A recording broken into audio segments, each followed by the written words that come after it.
What is this? The paparazzi? Pastor Perry. Paparazzi. No, I'm just kidding. No, how y'all doing? Doing excellent. You know, the Daystar viewers love you. You're amazing. Oh, But you know, we thank want to you. know a little bit more about you. So we're going to play a little game, ask some questions. Now this is dangerous. See, I don't even know what they're going to ask me. Yeah, it's pretty. They're going to ask me, is the hair, did I dye my hair gray or something? No, I'm just kidding. No, this is all natural. No, we're going to keep Trust it me. natural. Yeah. So, first question for you. Yeah. ChatGPT in the end times. What are your thoughts on it? ChatGPT, I think it's a double-edged sword. I think it can be used for good, but I also see dangers in it. You know, I see dangers in just the kind of the AI side of it. So it is. It's one of those. And of course, school teachers are having to fit with it because the kids are making up all their essays and things using it. And you can pretty much tell when a kid has used it because most kids don't talk like that. You know what I mean? It's long words, complicated words, but it's good and bad. Okay, You know, do you like think it's you- dangerous for Christians to use it? Depends on what they're using it for. Okay. For example, if I'm going to research something in detail, I could go to certain sources like that and probably get information, although you have to judge the information you use, whether it's correct or not. I think the biggest thing is, even with AI, it will say this information may not be correct. It's like, wait a minute, how am I supposed to quote how many people are in the earth, you know, if the information is not correct? So it has to be exercised with discretion and caution in my book. Love it. Love it. Yeah. Next question. Digital ID in the UK. They're going to implement that. Man, I'm telling you, that's spooky because it takes control from you to the point that if you don't participate in the system, you're cut off. You know, you could lose your house. This is what I understand it could happen. You could lose your house, you could lose your job, you could lose your internet access. If you have banking, for example, on the internet, that could shut you off. So I do understand this aspect of it, that there's so many people there now that have come in from other countries. They want to know who they are. I do understand that part, but they should have settled that issue a long time before it got to that point. So Good that's point. kind of my opinion with that. Good point. Okay, let's take a little walk. So, Take a little walk. it's October. Some Christians are celebrating Halloween. What's your take on that? You don't want to hear my stories on that. When we were kids, and my dad pastored in rural southwestern Virginia, we celebrated Halloween in a Pentecostal church. They all did in the mountains. We'd have a bag, we'd peel grapes and say it was eyeballs, and we'd take spaghetti and make it brains. Trust me, it was the weirdest thing ever.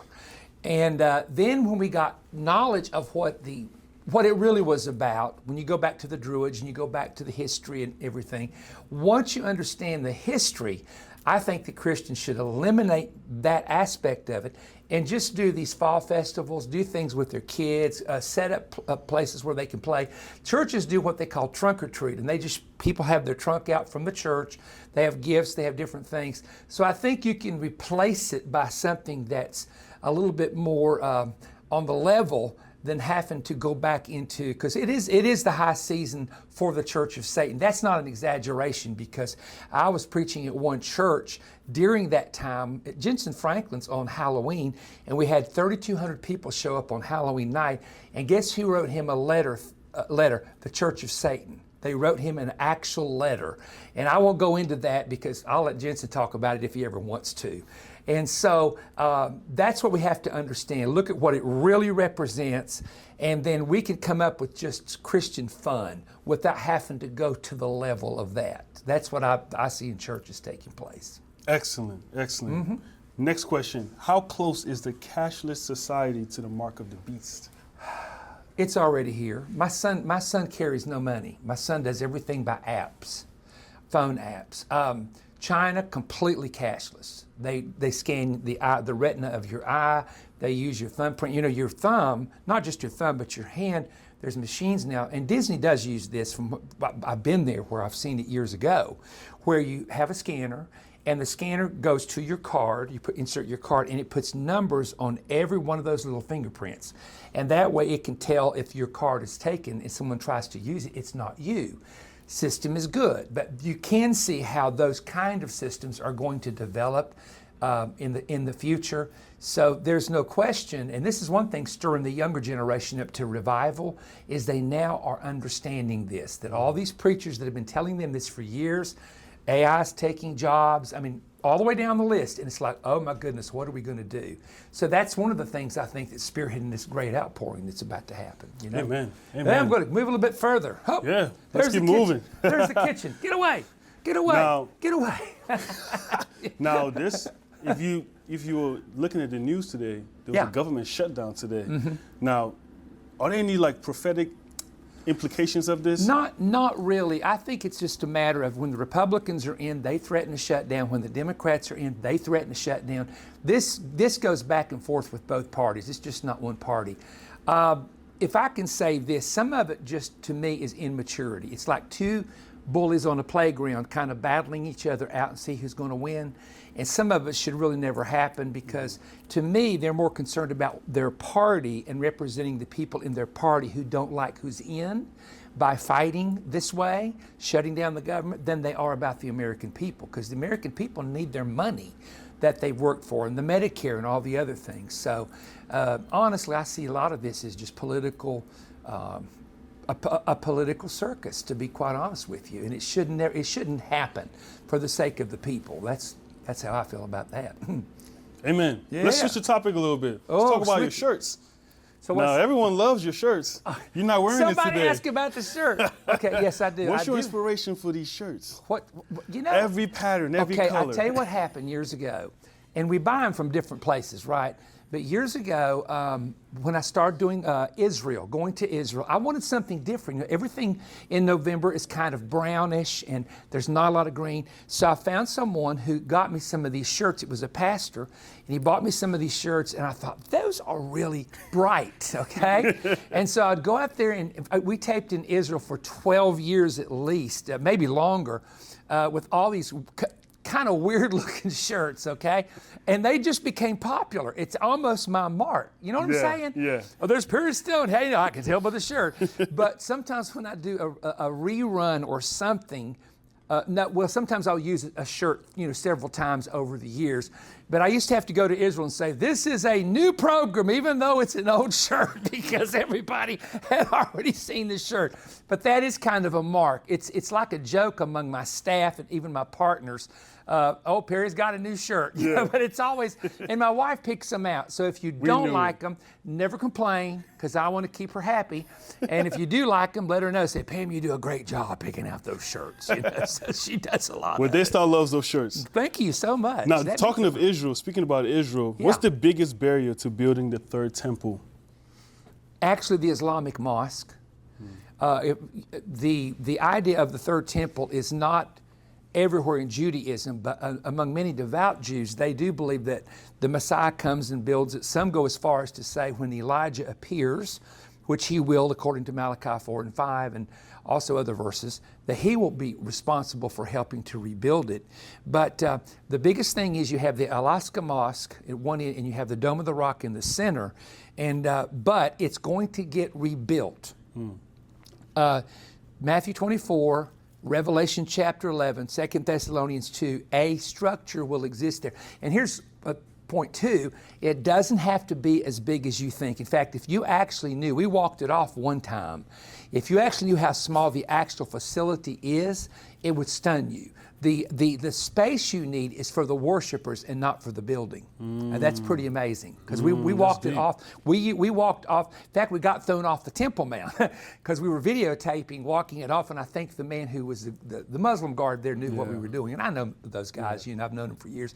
But no, you can't do this, because we were talking about the temple. But that was many years ago. Interesting. But yeah, that's what's going to happen. Interesting. Okay, now obviously we see a huge rise in anti-Semitism. Right. What is the correlation with that and the end times and the rapture? Well, all you have to do when you want to understand why people turn so much against Israel, all you have to do is go to the 12th chapter of the book of Revelation, where the dragon, who is Satan, takes the man-child, who is the woman, Israel, and he tries to drown her with the flood, tries to persecute her, those are in the wilderness to try to devour her. And God supernaturally protects the woman who is Israel in that chapter. It's not the church.